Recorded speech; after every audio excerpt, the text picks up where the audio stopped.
Good morning, this is Jeff with Sewer Tech Northwest. We are at 5431 Southwest 53rd Avenue here in Portland. Located at the front of the house, we are just to the left of the front doorway.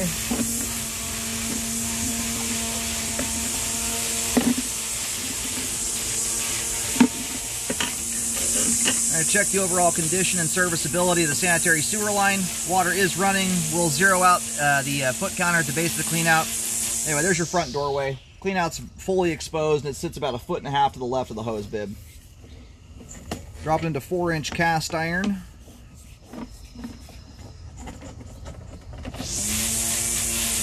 Off we go.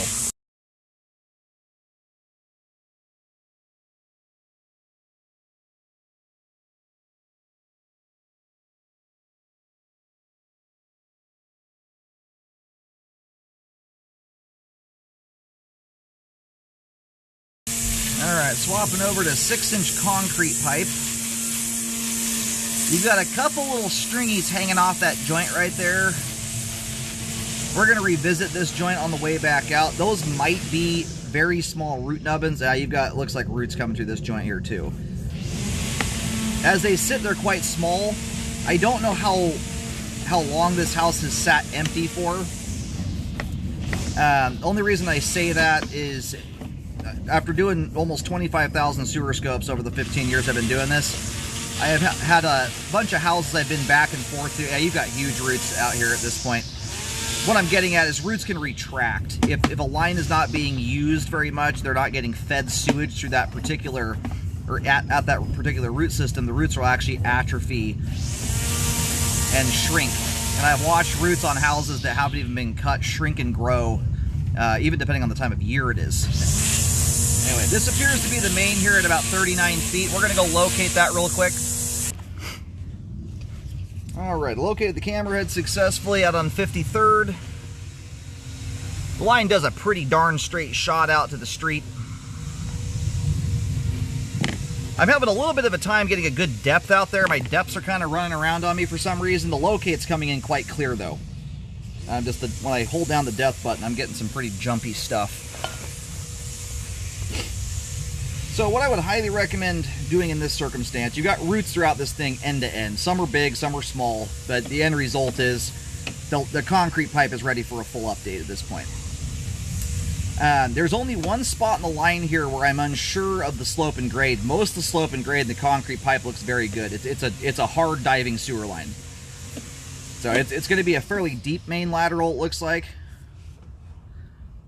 So spots like right in here where I'm just going through right now, you had a pretty good debris dam. This is the one location in the line I'm uncertain of the slope and grade.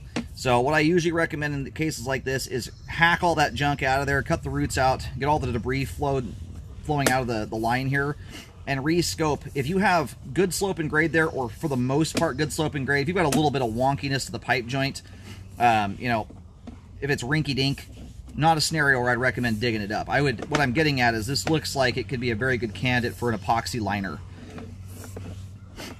And I can't remember the county we're in here right now. I mean, if we're in Multnomah County, some of the stuff out on the road there doesn't necessarily need to be dealt with, but especially advantageous to go that route if you've got to update out to the curb. But it does look like you've got some little stringies right here just as you hit the cast iron transition.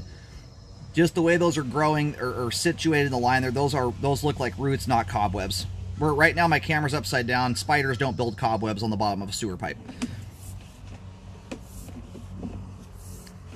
So I have a sneaking suspicion, you know, some of these roots may not be at their complete full-grown size right now. So I did put a white marking down at the main lateral. My locate comes in a little bit differently than whoever did the last one.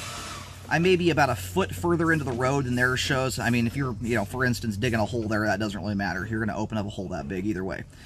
But I'll put a marking down here at the transition, and hopefully digging's not even required, but I at least want to put some locates down just so you can see where things are at. I'm going to push out and do one more here, about another 10 feet out. The line either goes right next to a big tree or right almost underneath it. So another nice reason to do a liner, that can often save you from having to take a tree down. When you start cutting, I mean, most companies, when you're within about 6 feet of a tree, they have to take the tree down because you're hacking through the root system and you destabilize the tree or kill it.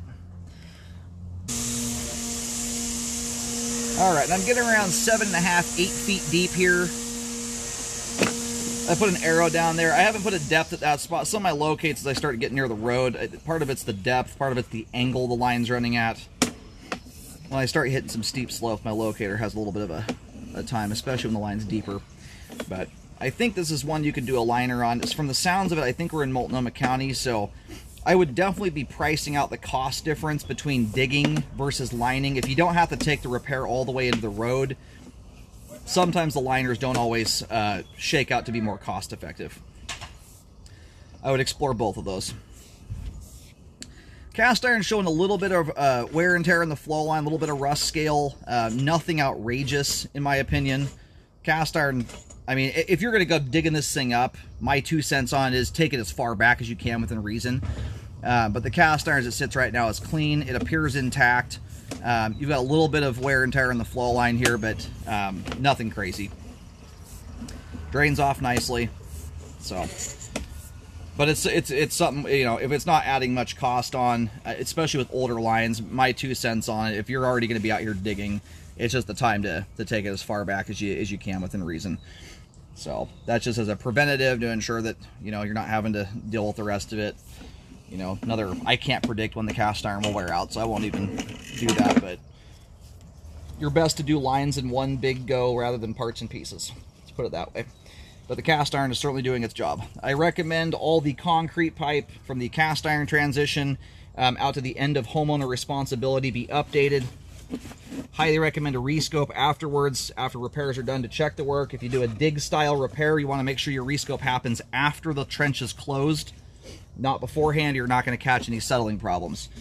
The tree that's out front there, just talking to the neighbors, I don't know trees terribly well. That's not my specialty, but from the sounds of it, the tree this line goes next to does not sound like a terribly healthy tree to begin with.